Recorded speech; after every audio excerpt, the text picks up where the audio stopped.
ಇನ್ನು K J George ಅವರು ಮುಖ್ಯಮಂತ್ರಿಗಳ ಪುತ್ರ ಹಸ್ತಕ್ಷೇಪ ಮಾಡ್ತಾ ಇದ್ದಾರೆ ಅನ್ನುವಂಥ ಆರೋಪ ಮಾಡಿ ಒಂದು ಹಂತದಲ್ಲಿ ಸಚಿವ ಸ್ಥಾನವನ್ನ ರಿಸೈನ್ ಮಾಡೋದಕ್ಕೂ ಕೂಡ ಮುಂದಾಗಿದ್ರು ಅನ್ನುವಂಥದ್ದು ಸುದ್ದಿಯಾಗಿತ್ತು.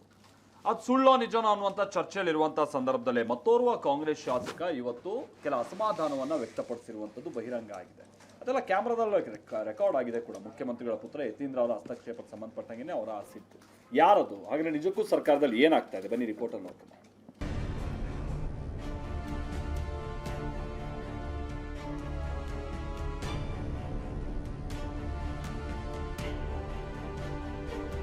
ಯತೀಂದ್ರ ಸಿಎಂ ಸಿದ್ದರಾಮಯ್ಯ ಪುತ್ರ ಯತೀಂದ್ರ ಈಗ ಕಾಂಗ್ರೆಸ್ ಪಾಳೆಯದಲ್ಲಿ ಕಂಪನದ ಕೇಂದ್ರ ಬಿಂದುವಾಗಿದ್ದಾರೆ. ಇಂಧನ ಇಲಾಖೆಯಲ್ಲಿ ಯತೀಂದ್ರ ಹಸ್ತಕ್ಷೇಪ ಮಾಡಿದ್ರು ಅಂತ ಜಾರ್ಜ್ ರಾಜೀನಾಮೆಯನ್ನೇ ಕೊಡಲು ಮುಂದಾಗಿದ್ರು ಎಂಬ ಸುದ್ದಿ ಕಳೆದ ವಾರ ಸಂಚಲನ ಸೃಷ್ಟಿಸಿತ್ತು.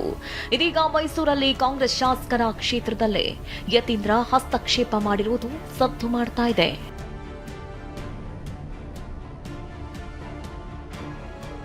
ಸಿಎಂ ತವರು ಜಿಲ್ಲೆ ಮೈಸೂರಲ್ಲೇ ಯತೀಂದ್ರ ವಿರುದ್ಧ ಅಸಮಾಧಾನ ಸ್ಫೋಟಗೊಂಡಿದೆ. ನರಸಿಂಹರಾಜ ಕ್ಷೇತ್ರದ ಕಾಂಗ್ರೆಸ್ ಶಾಸಕ ತನ್ವೀರ್ ಸೇಠ್ ಬೇಸರ ವ್ಯಕ್ತಪಡಿಸಿದ್ದಾರೆ.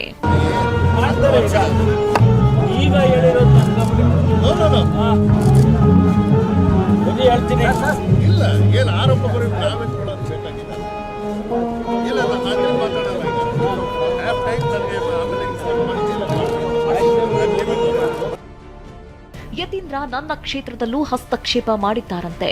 ಅಧಿಕಾರಿಗಳು ನನ್ನ ಮಾತು ಕೇಳ್ತಾ ಇಲ್ವಂತೆ. ಹೀಗಾಗಿ ನಿನ್ನೆ ಮೈಸೂರಿನಲ್ಲಿ ಪೊಲೀಸ್ ಠಾಣೆ ಉದ್ಘಾಟನೆ ಸಮಯದಲ್ಲಿ ಸಚಿವ ಪರಮೇಶ್ವರ್ ಮುಂದೆ ತನ್ವೀರ್ ಸೇಠ್ ಬೇಸರ ಹೊರಹಾಕಿದ್ದಾರೆ. ಬಳಿಕ ಶಾಸಕ ಅನಿಲ್ ಸೇರಿ ಹಲವರು ಮನವೊಲಿಸಿದ್ದಾರೆ. ನಾನು ವೇದಿಕೆಗೆ ಬರಲ್ಲ, ಬಂದ್ರೆ ಬೇರೆಯೇ ಮಾತನಾಡ್ಬಿಡ್ತೀನಿ ಅಂತ ತನ್ವೀರ್ ಸೇಠ್ ಗರ್ಮ್ ಆಗಿದ್ದಾರೆ.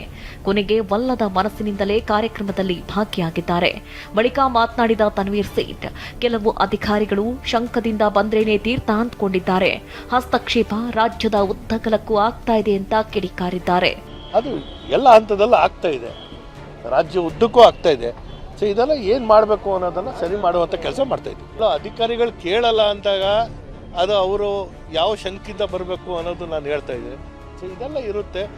ಕೆಲವೊಂದು ನಾವು ಏನು ಒಂದು ಗೌಪ್ಯವಾಗಿ ಹೇಳ್ತಾ ಇದ್ದೀವಿ, ಅದು ಬಹಿರಂಗ ಆಗುವಂಥ ಸನ್ನಿವೇಶಗಳು ಬಂದಾಗ ಖಂಡಿತವಾಗಿ ಅದು ಬಹಿರಂಗ ಆಗುತ್ತೆ, ಸ್ಫೋಟ ಆಗಲ್ಲ.